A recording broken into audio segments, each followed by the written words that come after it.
शनिवार प्रत्युत्तर श्रीमंदिर द्वार फिटिला 4:15 मिनिट्रे 4:55 मिनिट्रे श्रीजीउंकर भितर शोध नीति संपन्न होई मंगल आरती नीति अनुष्ठित होइतिला 5:05 मिनिट्रे 5:10 मिनिट्रे श्रीजीउंकर मैलम नीति संपन्न होई 5:50 मिनिट्रे तर्पलेग नीति अनुष्ठित होइतिला।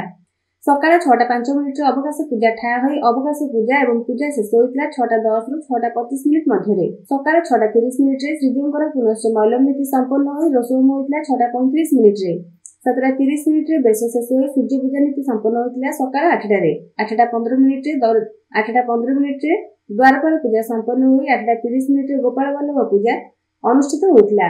8:40 मिनिट्रे वल्लभ पूजा शेष होई सकाळ 9टारे धूप डका जाइतिला।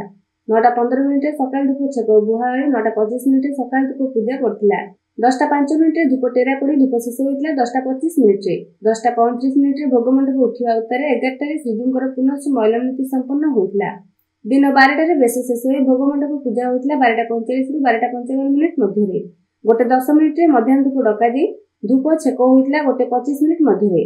1:30 मिनिट्रे धूप पूजा बसी टेरा पड़िथिला 2:10 मिनिट्रे। 2:30 मिनिट्रे धूप शेष होई द्वितीय भोगमंडप होइतिला 2:40 मिनिट्रे। एथि उत्तरे श्रीमंदिर अन्य रीतिनीति सुचारू रूपे संपन्न होइतिबा श्रीमंदिर कार्यालय सूत्रରୁ जणा जायछि।